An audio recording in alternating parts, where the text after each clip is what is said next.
Okay. Well, hello, everyone. Excited to see everyone here tonight.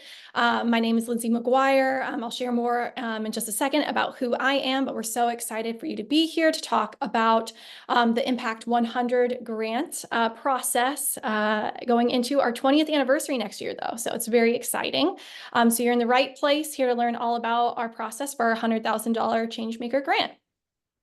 So a little bit about who I am. I am one of the grant committee co-chairs. Like I said, my name is Lindsay McGuire. I'm the Associate Director of Content Campaigns at a company called Goldcast. I've served on multiple focus area committees. I joined Impact 100 in 2019, and I actually just joined the board recently this summer.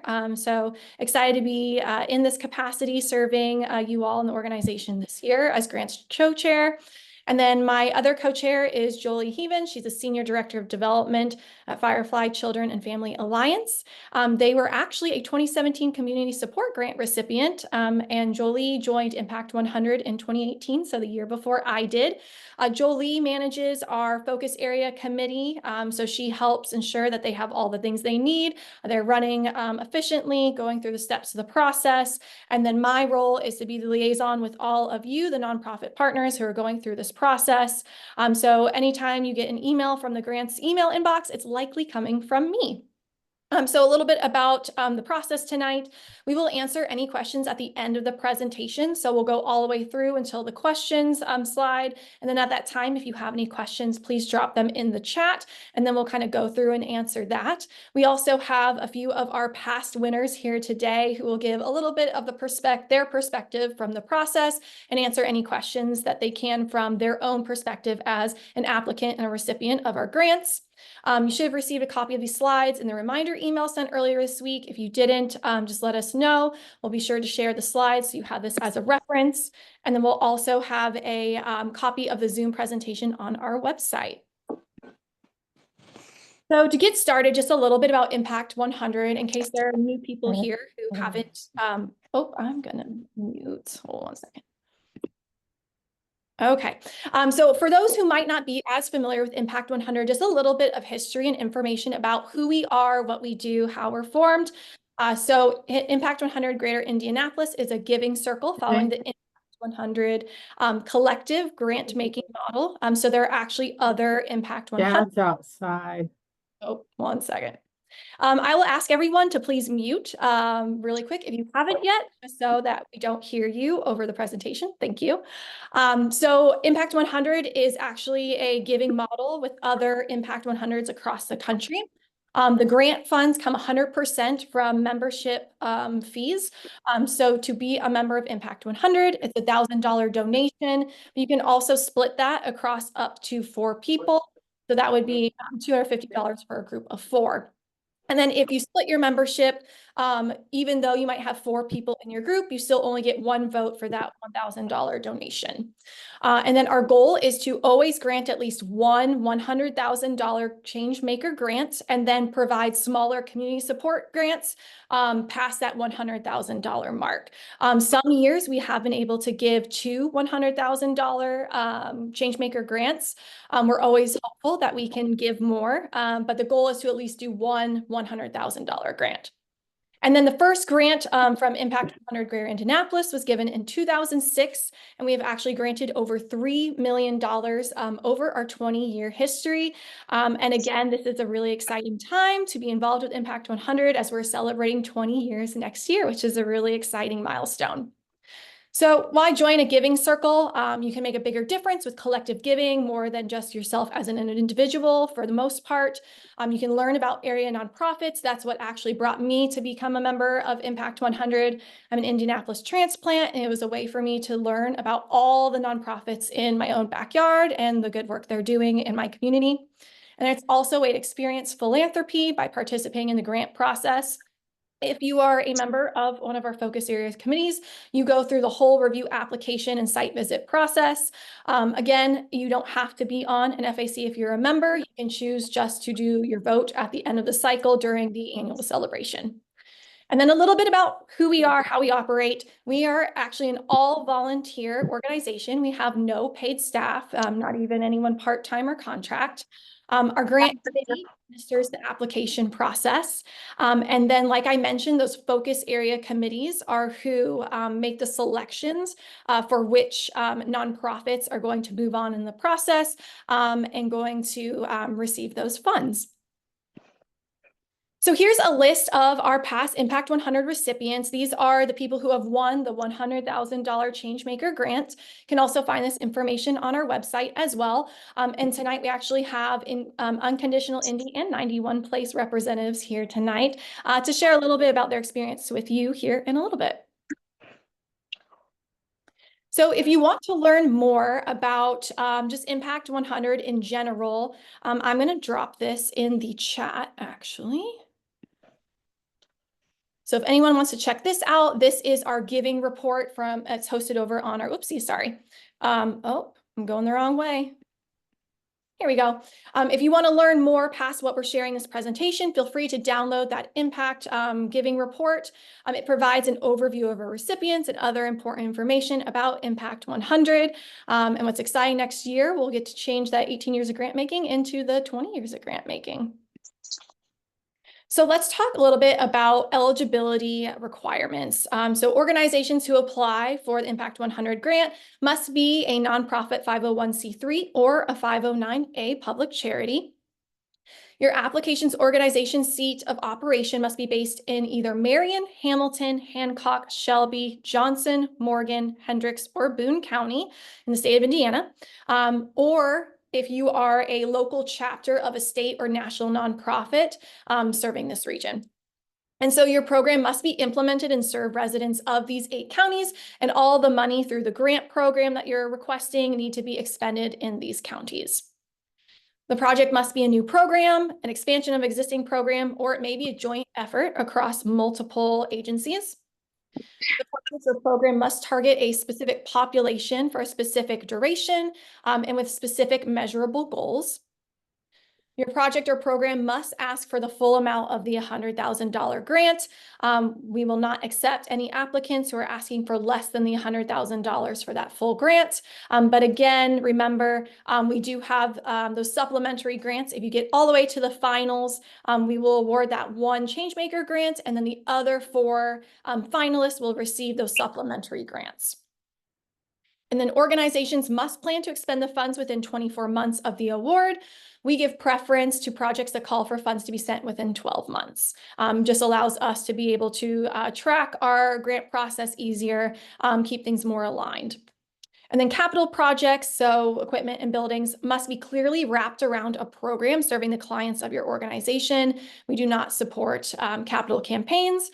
And then if you want to learn more about our eligibility criteria, feel free to visit this page on our website. I'm going to drop it in the chat. That goes into the full kind of list of requirements, but we're going to hit on most of them tonight, but it's good to have as reference. So there are a few things that we will not fund. Again, this is going to be listed on the eligibility page again. We will not fund general operating expenses, debt reduction or operational deficits, endowments or memorials, bridge funding or interim financing, partisan political or legislative activities, general fund drives or annual appeals, grants for the principal benefit of the organization's own members or adherents, private foundations, legal expenses, general advertising, marketing expenses promoting the nonprofit, fundraising activities or events not incidental to the proposed project, athletic uniforms and sports gears not incidental to the proposed project, or capital campaigns. Again, the proposals must distinguish specific capital items that are wrapped around the program or project. So let's talk a little bit about our focus area committees. You've heard me reference these a little bit already, either called focus area committees or an FAC. So we have 5 different FACs, and what FACs allow us to do is segment the projects and programs in your applications according to the theme or the category they fall into. You as the applicant will select your own FAC, and we encourage you to select that according to the best fit for the project or program you're applying to. So it's not necessarily where your organization best aligns to from a high level perspective. It's more focused on what your program or project is going to best achieve. So like I said, we have 5 different focus area committees, and they're very diverse in the identity and what they serve and what the program or project would be their objective to achieve. So we have our arts, culture, and preservation. So this is initiatives that cultivate, develop, educate, preserve, and enrich the theater, museums, both visual and performing arts, and literary opportunities. We have environmental and animal welfare. These are initiatives that improve, enhance, or restore the surroundings in the greater Indianapolis area, encourage research, public awareness, and education relating to the environment, promote conservation of our natural resources, restore, preserve, revitalize, or enhance recreational facilities and or promote animal welfare. Education, which is initiatives that advance learning opportunities and improve education. Family, initiatives that strengthen and enhance the lives of children and families. And then health and wellness, initiatives that improve mental and or physical well-being. And like I already said, you need to indicate which FAC you should be part of when you submit your LOI. And one thing to note, you can only select one FAC. So you cannot submit to multiple focus area committees. You can only apply into one. And again, that needs to best align with your project and the program that you are putting in your application for. So let's dive into the grant process. So as we said, determine if your project fits within one of our focus areas. If your project isn't a clear fit, you may submit an LOI, but you might not be invited back for the full grant application. So if you have questions about that, please let us know, but your project or program should align with one of those 5 focus area committees. And then as far as the process in its entirety, the first step is the letter of intent that is due December 13th. And the decisions around who will advance into the grant process will be made February 24th. The letter of intent is available on our website. And it cannot exceed past 5 pages. We don't have a word count, but it cannot go past 5 pages. It is a PDF you'll download off of our website. You'll fill in that PDF and then email it over to us. And then comes the full grant application. So how it works is the FAC that you applied for will review all of the LOIs submitted for that particular FAC.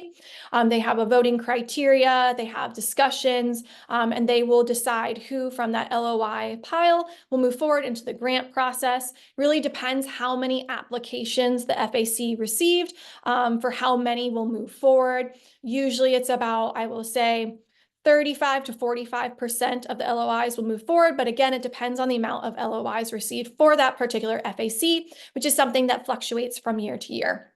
So then once the FAC has done their reviews, made their decisions on which LOIs will proceed to the grant application, we will send an email to everyone who applied, telling you whether you have made it into the grant process or if you will not be moving forward in this year's application rounds. The full grant application will then be sent out to everyone who is approved to move into that process. It is not on our website or accessible publicly. That full application is due March 14th, and then decisions on who will move forward from the grant application will be made the first week of April. The next step from that is going into site visits. So those FACs will select a few organizations to go into site visits. Usually it's probably 2 to 4, but again, it depends on how many are at that level of the full grant application within that FAC. Those site visits help us better understand your organization, your programs, allow us to ask any questions, allow you to ask any questions. And then after those site visits, FACs will do their final review. And then each FAC will select one finalist from their site visits to move forward to the actual pitch at our annual celebration. So our finalists from that site visit selection will be alerted May 12th. And then we will reveal them publicly on May 21st. And then the final presentations from those 5 finalists across the 5 FACs will happen at our annual celebration dinner, which is on June 10th. I'll talk more about that in an upcoming slide, but do mark that date on your calendar. It's a great event to attend regardless if you are a finalist or not. All of our membership comes together and we hear the pitches of the top 5 FACs. And it's actually a great opportunity to see those pitches live, to kind of get a feeling for what that looks like, what it sounds like, especially if you haven't gone through this process again.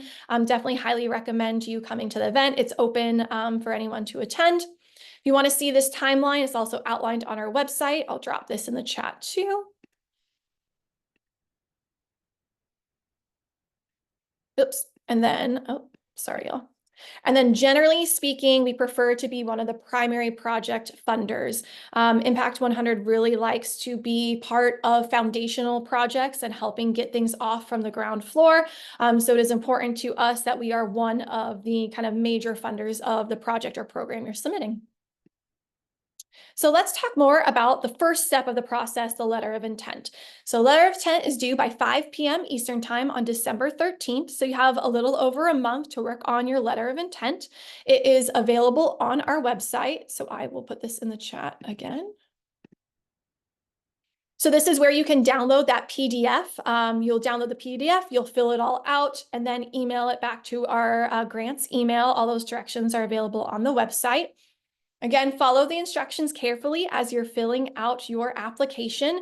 We don't have a word or character count, but the limit, again, is 5 pages. You must be a 501c3 or a 509A.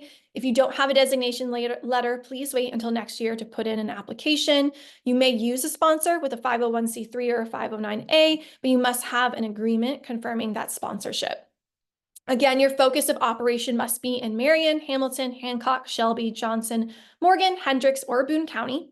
And then you also need to select your focus area committee. Again, base it on the project and the program you're submitting your grant proposal for, not necessarily what best aligns with your overall organization. And again, only select one. If you do, for some reason, submit and have selected more than one, you'll get a response back from us asking you to select which one that you best align with. We will not accept an application that has more than one selected. And be sure to thoroughly read all the directions and do a final check before submitting. Also, don't wait until the last minute to put your LOI together. Give yourself plenty of time to work on it, do final checks, final reviews, share with some external people to just do some final QAs before you submit. And then we will reply to your email to let you know we received it. We usually receive between 70 and 100 LOIs across the 5 FACs. And as I mentioned, it kind of differs across the FACs how many applications they receive. And that also differs year to year. So there's kind of fluctuations from year to year on how many each FAC reviews.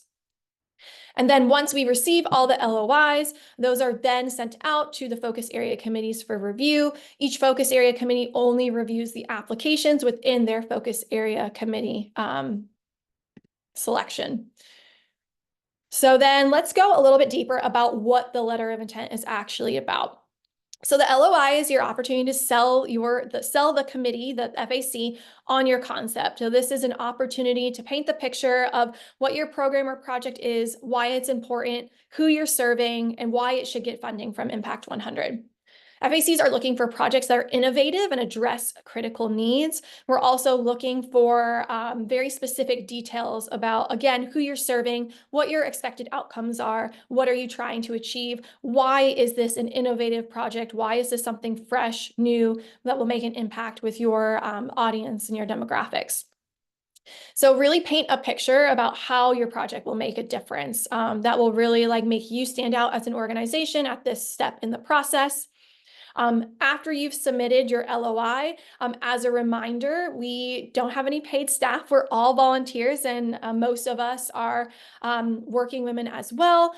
So we don't usually have a lot of people around to answer questions throughout the process. So tonight is really your opportunity to ask any questions. And again, you can send questions over through email, but tonight is really the best time to ask any questions. Hopefully I answer all of them for the most part through this presentation. And then once you've submitted your LOI, please don't reach out for updates or, checking in or status updates, things like that. Again, all volunteer organization. The FACs will do their job. And then once they're done and made their selections, we will be sure to reach back out to you. So rest assured, you will hear back from us one way or the other. And then for context, focus area committees spend about a month reviewing those LOIs once they've been submitted and once focus area committees are put together. And they usually choose between 20 and 30 organizations to invite for the full grant application. Again, that number might fluctuate depending on how many LOIs we receive. And again, you will get alerted in February whether your organization is invited to submit a full grant proposal. And then we only accept grant applications from nonprofits invited to submit. If for some reason someone has an old application and they try to submit it for this year, they are destroyed without further review. So a little bit more about the grant application. So the application is not on the website, and we do not accept unsolicited applications. If you are approved through the LOI process to move into the grant application, we will send you a link to submit that information. It'll come from that grant's email inbox that I oversee. And then that full grant application will be due March 14th by 5 p.m. Again, the Focus Area Committee will spend about a month reviewing those grant applications. And then once they've done their full review, they will select a few organizations to then move onto that site visit process. And then after those site visits, the FACs will then do their final review of all the information across the grant application, the site visits, to nominate one finalist from their FAC. So as mentioned, there will be 5 finalists then who will then pitch to win that $100,000 Changemaker grant. So then after those FACs have selected their finalists, they will attend a gathering with the grants committee in May to learn about the final presentation that will be given at the annual dinner in June. So let's talk about the annual celebration and the grants awards. So this is my favorite evening of the night for the most, evening of the year for the most part. It's a really wonderful event. There's energy in the room unlike any other. So the entire membership of Impact 100 gathers together for this event. Each finalist from each FAC has 7 minutes to do their presentation. There are no visual aids, no handouts, no clients, no Q&A. It's really just a stand up and pitch moment. And you can have we will have the FAC chair introduce you, and then your pitch will begin. And then after all 5 presentations have been given, membership will vote on the spot for who they want to win that $100,000 grant. As a note, absentee ballots are collected ahead of time for any members who are unable to attend and want to put in their vote. They are provided information that we collect from you on your project, your program, your budget, so they can do their due diligence in reviewing that information and submitting their vote ahead of time. And then that evening, we tally those votes live. We announce that $100,000 Changemaker grant. Whoever has the most votes across membership will win that grant. And then the community support grants are awarded as unrestricted funds to the remaining finalists. So an example of how that works, if let's say next year we've raised $180,000 from members, then the Changemaker grantee will win that $100,000 gift, and the other 4 finalists will each receive a $20,000 grant. I'll say usually that grant ends up being between like a $15,000 to $25,000 gift, but it fluctuates depending on how much money we're able to raise throughout the year. And there are usually media interviews at this event. There's usually press and media there. So if you do win, be aware that you will likely need a representative from your organization to speak to the press, and be ready to do that. So then what happens after the annual celebration and after becoming a winner? So the Changemaker grant is paid in installments following our grant agreement. Grant recipients submit grant agreement with milestones, due dates, and amount to be paid when milestones are met. The recipient submits interim reports when milestones are met, and the Impact 100 Grant Committee reviews interim reports and authorizes installment payments. The other 4 finalists will receive their community support grant check at that annual celebration dinner, and then you must provide a grant report at the end of the calendar year describing how the grant was used and its impact in the organization and its community. We'll then share that information publicly on our social media, through our newsletter, with our members as an opportunity to shine a light on the good work that you all are doing in the community. And then all 5 finalists are expected to attend several events during the next year just to update our membership about their work and how they're using the funds. So I also want to put a little note of, why you should consider joining Impact 100 if that's of interest of you, and this is a fitting kind of opportunity for you. So grant applicants can be members but cannot serve on FAC reviewing their application. So you can serve on a different FAC, but if you are part of an organization who's applied, you obviously can't be on that FAC because it's a conflict of interest. Again, that membership cost is $1,000. You can share a membership with up to 4 people and split that cost across your group. But again, you'll only have 1 vote for that $1,000 membership. We also do offer a Leaders of the Future scholarship. So this is a program that allows people who work or volunteer in public service, nonprofit or government fields, or who are currently attending college or graduate school to receive a scholarship for their membership for Impact 100. To be part of the future Leaders of the Future scholarship, you need a pledge to serve on an FAC, again, avoiding that conflict of interest if you're an applicant. You'll have to attend and volunteer at the annual celebration, which again, I said was such a blast. And then attend and volunteer at Impact 100 events during the scholarship year. We have some Follow the Impact events where our past grantees come and share about their organization, what they've been able to achieve with their funds. We have a variety of different kind of membership events as well throughout the year. And then we'll also have them participate on one of our board committees, which is membership, marketing, annual celebration, or fundraising.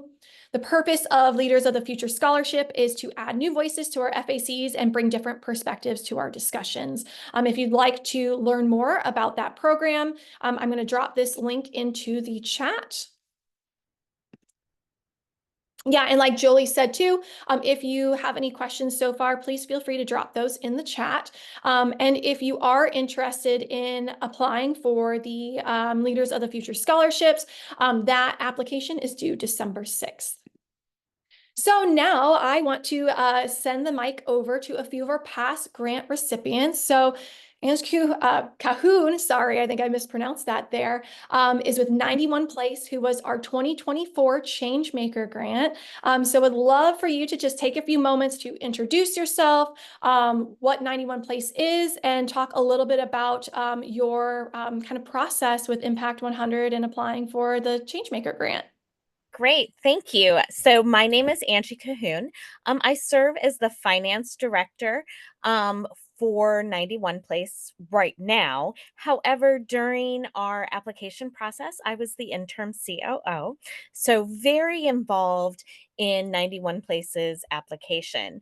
91 Place is a local, primarily Near East Side organization. We provide housing, workforce development, and mental health services for homeless youth or youth at risk of homelessness.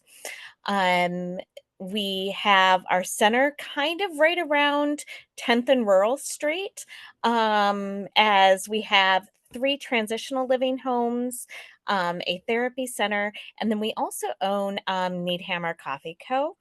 Um, and our project was to ensure that we could keep one of our homes. It was going on the market and up for sale.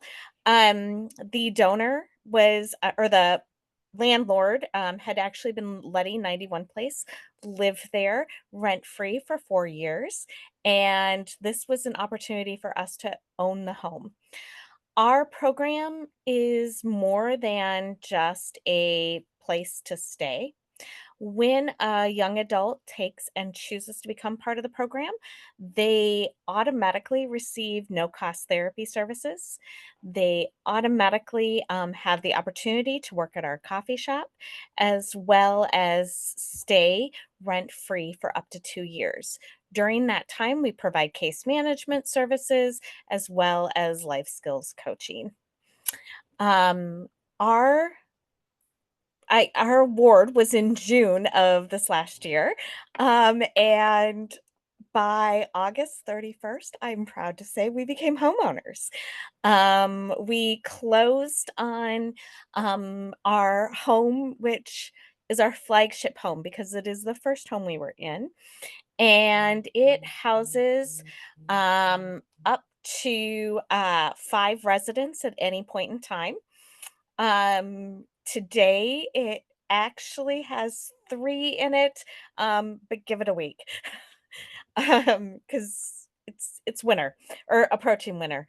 Um, the youth can stay there. They each have their own bedroom. And one of the great things that this project enabled us to do is because this was our first home, it is also the place where all of our alumni return for Christmas, for Thanksgiving. And so the our flagship home, which we lovingly call Oxford, is being painted and prepared for Thanksgiving meals now that we are the homeowners, and a wonderful holiday season. Our process. We had a staff member complete the LOI, and at the time that we completed it, we were not certain how quickly we were going to need to purchase this home. Um, and I think by the time April came around and it was announced that we had made it to the finals, the current homeowner needed to put the house on the market for a variety of reasons. And so we had a pretty fast turnaround. What was wonderful is as we talked through who we were, what we did, um, we had support from our focus area committee members as well as the grant committee to make sure we were selecting the right FAC, to make sure that we were putting the information in, and the preparation for the actual Changemaker Award was so impressive, supportive, and helpful. Um, from every little piece of here's the way you want to start to here are key points. I believe we were the first project to ever stand up on that stage and say that your investment today will bring home a 3-to-1 return, because we were receiving the home as a discounted price, as well as we had donors that were willing to match outside of the grant to make sure that we paid for this home in cash. So, did I answer everything that you were looking for there? Yeah, super, super helpful, Angie. The only other thing I'll ask you is just if you have any general advice to share with anyone who's considering applying this year, just any advice as they think about submitting the LOI or if they get to the grant process, anything to think about.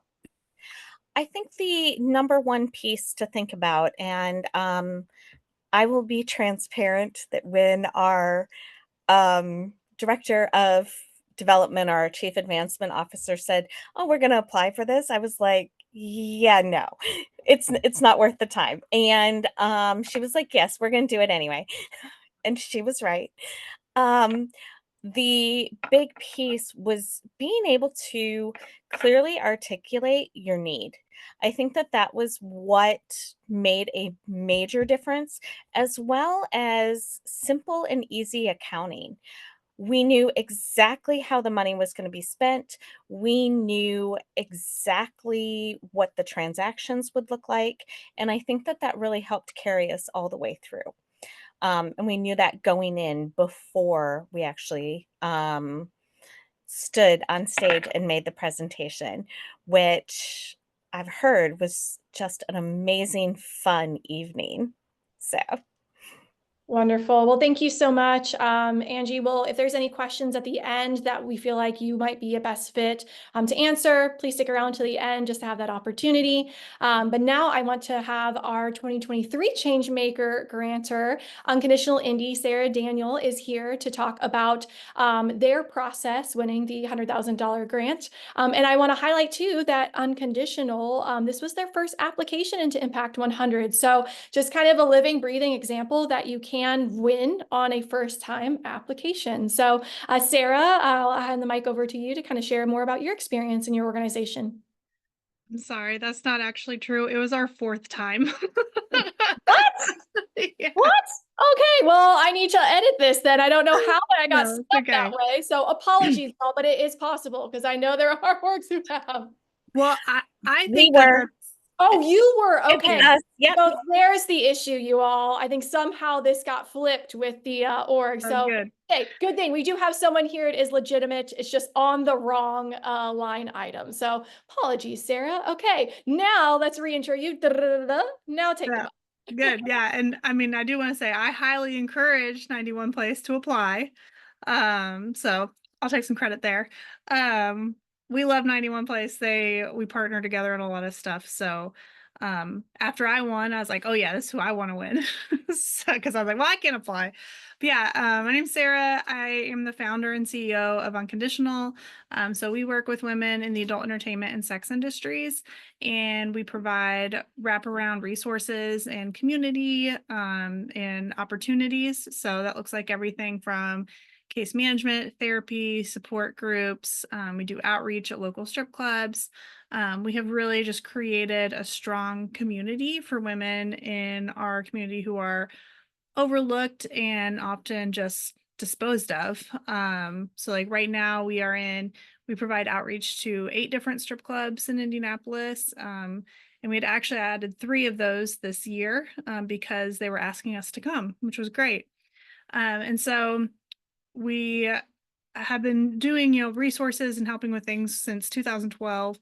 But then what we were finding was women just getting caught in this cycle. So women were trying to get out of sex work, and then, you transition from making good money and instant cash to making $12 an hour and waiting 2 weeks for a paycheck. And now your kid is sick and they've missed a week of school and you don't have a support system. They can't go to daycare, and now you're fired. And so we were seeing that when women were making a little bit of traction, it just took one bad thing to happen and they were right back into sex work because there was no other option. And so that's what we're really passionate about, is providing opportunity, because we believe that all women should have a choice between getting evicted or turning a trick. It shouldn't have to be, I have to turn a trick to keep my kids housed or fed. And so we're here not to judge anyone or tell them what to do, but just say like, hey, if you don't want to do that, you don't have to. And what we found is when we provide the opportunity, women take it and they run with it and they do amazing things with it. So we created a program called The Bridge, and we provide 50% of their rent for 1 year, and they get a mentor, they get classes, they get community events, we get an overnight retreat with their mentors. And so I had tried for about 2 years to find funding for this. And it was really difficult to find because it was holistic. And so a lot of places grants will give you money for rent assistance or, 1 or 2 things, but we really believe that big change happens from meeting all of people's hierarchy of needs, not just a handout, but also that community, that relationship. I believe true poverty isn't lack of money, it's lack of a support system. And so we knew those components were all really important. And that's what made the bridge really unique. This is the only program that's like this in Indianapolis, not just for sex workers, but period. Most assistance programs don't include mentorship and classes and community and that holistic feeling.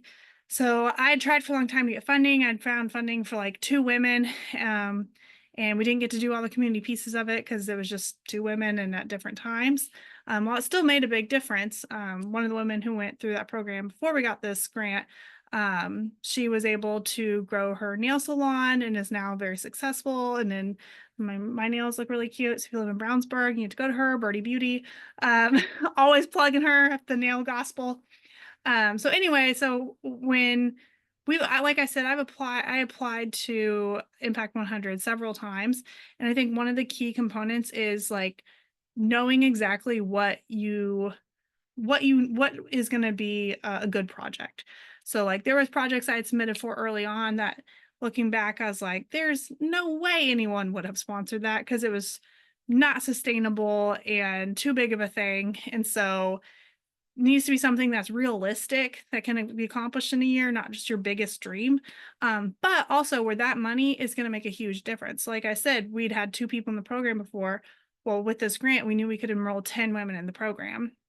And so when we got it, it quite literally changed women's lives. I mean, I saw women grow in that program in a way, women that I'd known for years, I had never seen possible. And so my favorite part of it was we got to do a 2-night overnight retreat in Brown County at the Cornerstone Inn. So it was really nice. And all of our bridge participants and mentors came.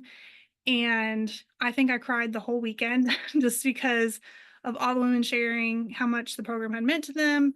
We had women telling, that for the first time in their life, they're comfortable being by themselves and not depending on a man, or not feeling tempted to go back, and just their level of healing and not feeling alone. And it was just really beautiful, and women that had tried for years to exit the industry were now being successful out of it. I mean, one of the women in the program had been trafficked since she was 11 years old, and now she's in her 30s. And this is really the longest stint she's ever had of not having to go back to sex work. And so anyway, you're gonna have to cut me off some point, because I love this grant, and this is my favorite program that we do.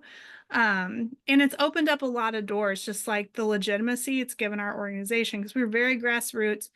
And to be frank, you're probably already thinking this, it's kind of a weird niche too. So it's not something that a lot of people understand. And so being able to say, oh yeah, we were the 2023 Changemaker recipient, people automatically like, oh, you must be, legitimate and not just, this ragtag group of people doing this. And because we got a grant from Lilly, and I know it's because of this grant. Because when I'd reached out to them, they had said to me that they had hoped I would reach out because they'd taken notice of us since we won this grant. And like, I got money from the Women's Fund, which we were the first faith-based anti-trafficking group to ever get money from the Women's Fund. And a big part of it was because of this grant. So it opens up multiple doors too. So yeah, so my biggest advice is also just, really lead with your heart in this. So like, especially if you are a founder or you're someone who's just very passionate about your work. I feel like sometimes when I've applied for government grants, things like that, you kind of have to be more like just data driven, which data is important and definitely include that, but they need to see like why this matters, because this is a local grant. So these women care deeply about their communities. And so when you show them like, no, this is a life or death, or this is going to totally transform our community, then I think that speaks to them. And then just don't get in your head too much. So when I got invited to do the third round where they come and visit your site, like I had people give me all kinds of advice to like put together a PowerPoint, make sure you have handouts, do this presentation. I was like, I'm just gonna sit and talk.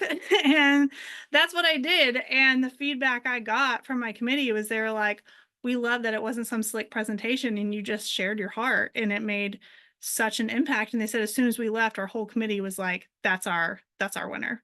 And so yeah, just be yourself and lead with what is true for your organization, not trying to like I love this grant because I feel like I didn't have to put on some big show.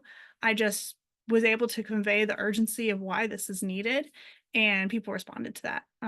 And some people don't like that you have to do a presentation at the end. I love public speaking, and some people were like, that's not fair. And I'm like, well, I'm really bad at data, so I find this great. So if you also have ADHD and are better at a passionate presentation, this is the grant for you. Well, So Sarah, I'll stop talking. oh no, you're good. You're good. That was great. I mean, that was wonderful. I mean, you really hit the nail on the head, I think, about what Impact 100 is looking for in the projects we fund, in the idea that we do look for diverse, fresh, innovative, new projects and programs that are helping people truly in need and doing life-changing work. Because actually, this was the first annual dinner celebration I was able to participate in. And I vividly still remember your all's presentation. And I'll also say, for anyone who might be a little trepidatious about the idea of getting in front of people and presenting, it's also such a phenomenal opportunity for your organization as well, because you're getting in front of anywhere from like 300 to 400 people, depending how many people are at that celebration, to share about your organization. And at that point in time, you're walking away with money either way. So it's really a win-win situation. Sarah, one question I do want to ask you is, you said you've applied multiple times. What brought you back to apply multiple times? Because it does take a lot of work, especially if you get to like the grant process of this. What brought you back to apply? I'm very stubborn. I am very stubborn. I mean, and also the biggest thing was just like our organization, it had grown so much. So like the first year I applied, our total budget was like $60,000. So looking back, I'm like, I understand why someone wouldn't give us $100,000 when that's not even our total budget. So really the first few times I applied, I feel like it was just kind of pure audacity and hope. And so by the fourth time when I applied, I almost didn't. And, but then I looked at how much our budget had grown. And at that point we had doubled our staff too. And so my program director was the one who kind of was like, girl, if you don't apply for that grant. And I'm not gonna lie, the whole time I was applying that time around, I was like, I'm not going to get this freaking thing. Why am I even doing this to myself? And now I'm very glad that I did. And then also finding the right focus area for your committee. That can be tricky because you can get in your head about it. But I didn't apply to the family committee the first 3 years. I tried different ones because I thought it would be so saturated. I didn't think we would have a shot. But really, that was the most appropriate one for what we do. And so that ended up being the committee that we won with. And members of that committee are very involved in unconditional still. Like one of the members this morning donated to our baby shower and is like very involved. And I just love that too. So I guess just be stubborn. I mean, I've applied to most grants like 3 to 5 times before I got them. I'm just now over the last year been like, when I get rejected from a grant, I'm like, what? I'm like, oh, oh yeah, that's how used to happen all the time. So. Well, thank you for sharing. Really appreciate both of you sharing a little bit about your journey and your perspectives and your relationship with Impact 100 and how it's changed your orgs and how it's opened doors for you. And I think that is a very valid point too of it can also bring your organization, even just to say that you were a grant finalist, even if you don't get to the actual final change maker, just even being a grant applicant in the process is a great kind of stamp of approval because we do really do some rigorous due diligence there. But now is the time for questions. So if you have a question, please drop in the chat. I know there's a few that have been dropped in here. So Nicole, your question is, you mentioned that preference is given to projects that can spend funds within 12 months and that have Impact 100 as a primary project funder. Are there any other funding preferences that we should be aware of? So I think the biggest thing is just to be very clear on what the funding is going to be used for. That's a real big deal. Every time I've been on an FAC, that is a very make it or break it thing, especially at the grant level process, of just being very clear in how you're using the funding and where it's actually going, and being as crystal clear as possible, down to the very finite details, because that can really make it or break it when those decisions are made as we advance through the process. I don't really think there's any other like funding preferences I would say as a group. And of course, I will say with any question, like things are going to differ by the people who are in the group of the FAC. So you might even see changes from year to year on perspectives and what is weighed as importance that year. Of course, we have grading criteria and things that we look at from cycle to cycle. But again, these are volunteer groups that fluctuate from year to year. So maybe one year someone's looking more heavily into the sustainability of a project, and maybe another year it's more thinking about how innovative and fresh and new and things like that. So those kind of things will fluctuate. But as far as like funding preferences, again, we like to know that we are making a really big difference for the organization. So I would say that is very valuable to us, knowing that we are going to play a substantial role in either launching your project, expanding your project, getting something that you desperately need to expand or offer new services or reach new demographics. I think 91 Place is a great example of that, of getting that house was really like a make it or break it moment for them. So Nicole, let me know in the chat if you have any other follow-up questions on that one. And Jolie, I think you're on the call too. I don't know if you have any other perspectives to add on to that or if that covered it. So no, I think you covered it. cool. Okay, Angela, I see you've asked if LOIs or applications are not chosen, will there be an opportunity to receive feedback? This is really up to the FACs to decide on how much feedback they're providing.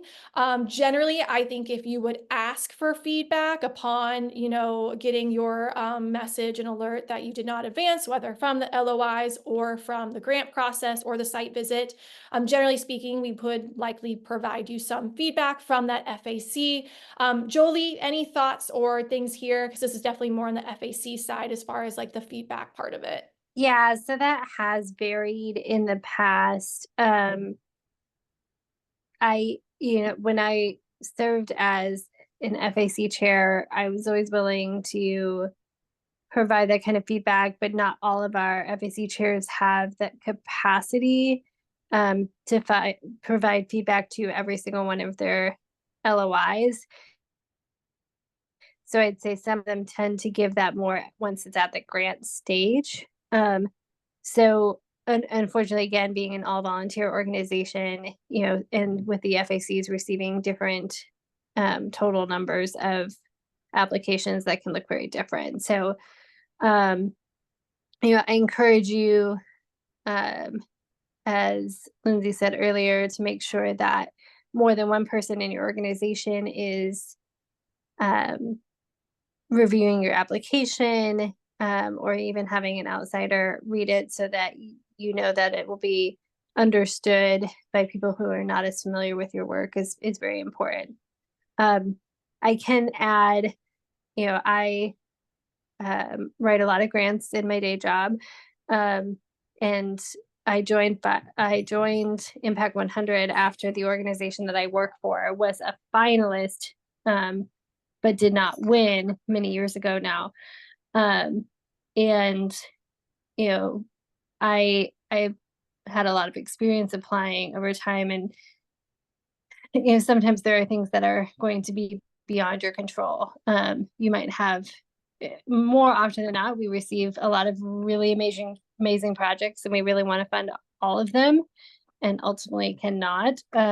So the feedback may be as simple as, this isn't the right time, or we just couldn't advance everybody. So keep that in mind, that we very much appreciate the work and effort that you put into your applications, and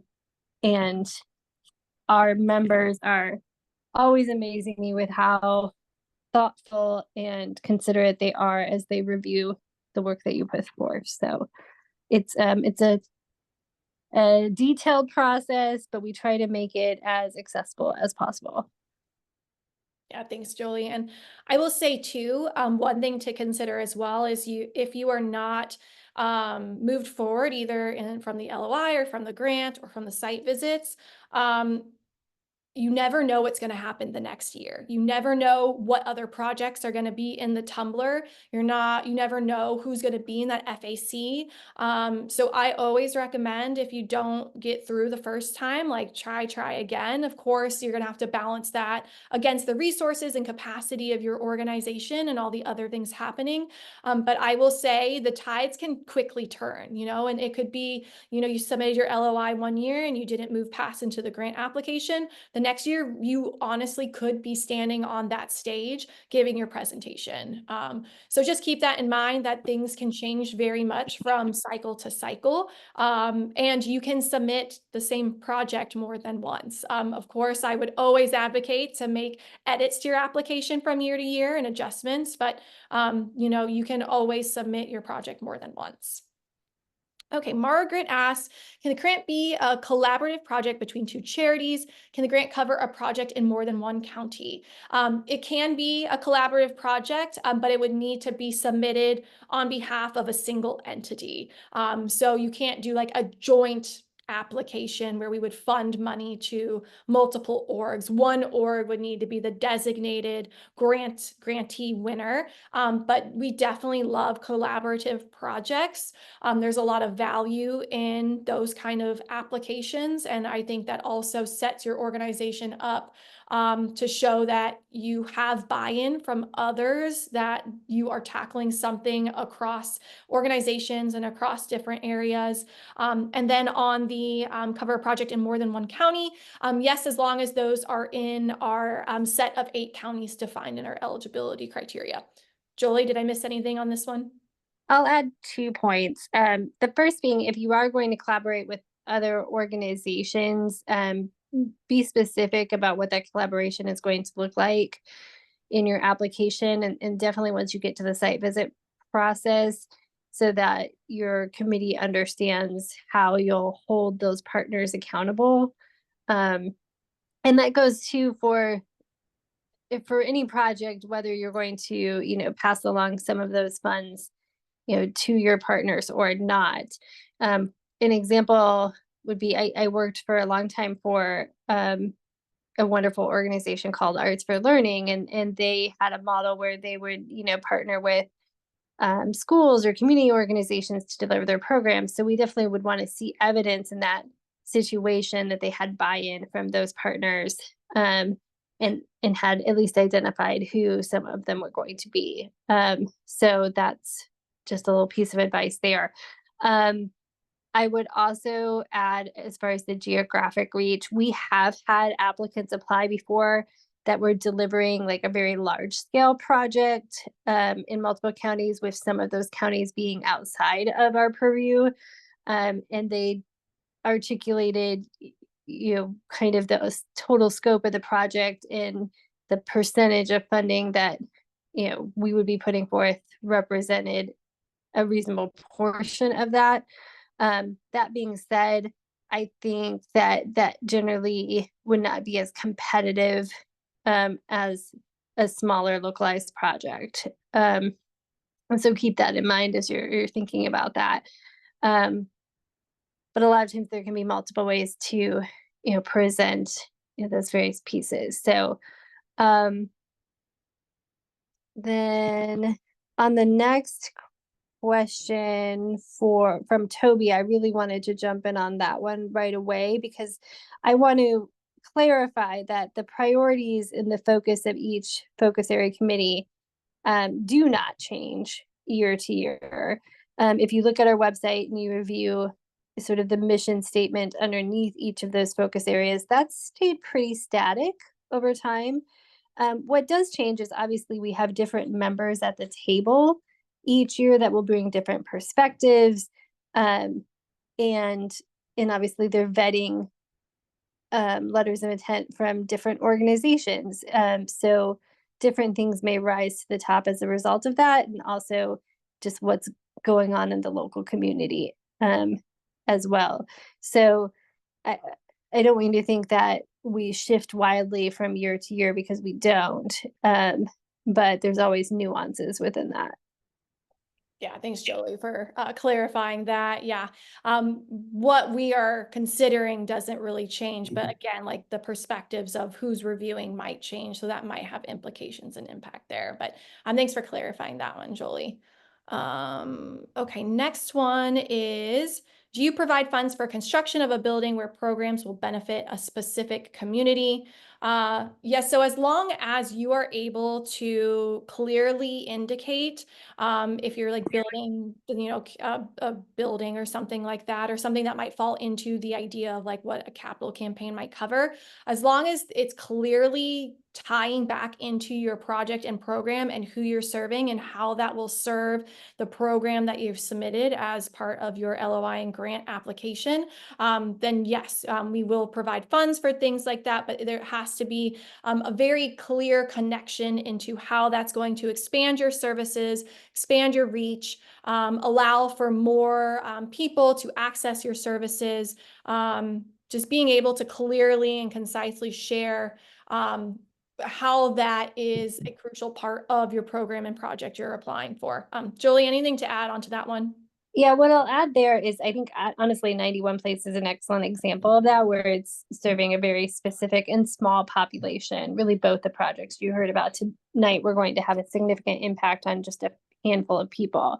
So you shouldn't allow the total impact numbers to scare you away from, submitting something that's small but intense.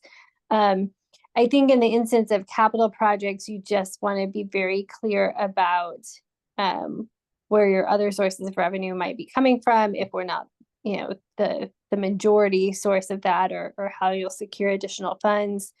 We have a long history of funding capital projects. I wouldn't say that we favor them by any stretch of the imagination, but we certainly have done so. And types of projects that you might want to steer away from is, something that's going to benefit, like, let's say a fraternal organization or something like that, where, you have like a membership model. we still want to make sure that we're having a strong impact on a community at large and lifting up, our community as a whole. So I don't know that we necessarily, help build a building for something like that. But does that help answer that question? Yeah, I think that's good. Colleen, if you have any follow-up questions, feel free to drop them. Can I add to that? Sorry, am I Yeah, loud? go for it, Sarah. I was gonna say with the small population thing, one thing that I've found has helped in like grant applications and stuff, because we do serve a smaller group of people, is really highlighting the generational impact and like the long-term effects. And so so it's like, especially if you're helping, like, so we're helping 10 women, well, that's also 20 children, and then that's going to change the trajectory of their life. So I found that to be helpful too. And I just want to say the project that I was referring to is to benefit a community of thousands of people and all the families and all the kids that live in that community. So it would have a large effect. Yeah, we've seen neighborhood specific projects before. So I certainly, definitely encourage you to consider applying. That sounds like, it fits within our guidelines. I definitely encourage you, if you're applying for a project, that's in a specific community, but maybe not in Marion County. Like sometimes people think that we only fund Marion County, and that's definitely not true. A couple of years ago, we had a finalist that was Family Promise of Hendricks County. So we love to see applications from organizations that are working across our geographic area. So don't feel like you need to be serving, all of them in order to apply. Okay, thank you. I don't see any other questions in the chat. So one last final call. If anyone has any other questions to drop, I'll give about 30 seconds, a minute for that. My biggest feedback as you're thinking about your application is, I can't remember Sarah or Angie, which one of you said this, but it's kind of the connection between the data and the storytelling. I think that's the most important thing to reflect on as you're putting in your application, because the data is really going to paint that clear picture of the need and why this is a critical thing for your organization to achieve and do and support. But the storytelling part is really what's going to capture us and be able to help us understand really the impact that's going to happen. So pairing those two together is really my best advice as you're thinking about how to submit your LOI, how to submit your grant if you proceed into the grant process, because it really is the balancing of those two, of really using the data and the research and the supporting facts to make your case of why you're doing what you're doing, but then also pulling it back into like the innovative pieces of it, the impact pieces of it. And again, like I think it was Sarah maybe who said, like, we're all local women. We all live here. We all work here. We all are in this area. And it's not some grantee, 5 states away who's just giving you a check. We do live here, and we are likely maybe even aware of your organization already, or have some kind of interaction with your organization and the population you're serving. So I think balancing between those data points and the really clear, concise picture of the need and the objective with the storytelling part of it and helping us understand who you're serving and what that impact's going to be like is super helpful. So well, I don't see any other questions. Thank you everyone for joining us. Again, if you get off of here and there is a question that pops up in your head, feel free to email our grants email. We'll be happy to answer your questions. Again, you have until December to submit your LOI. So happy times writing those LOIs. I hope and encourage everyone that if it sounds like we are the right fit for your organization and for a project or program you're working on, that you do submit an LOI. We really appreciate all the time and effort you put into this process, especially as you go further down. I know it can be a heavy lift, especially for our smaller orgs, but I think both kind of Sarah and Angie have shared like why it is a valuable use of your time. So thank you all for spending some time with with us. We really look forward to reading your applications. And again, if you have any questions, feel free to reach out to us. We're happy you were here, and hopefully this was helpful for everyone.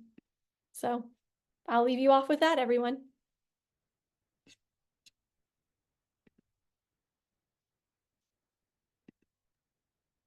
Thank you.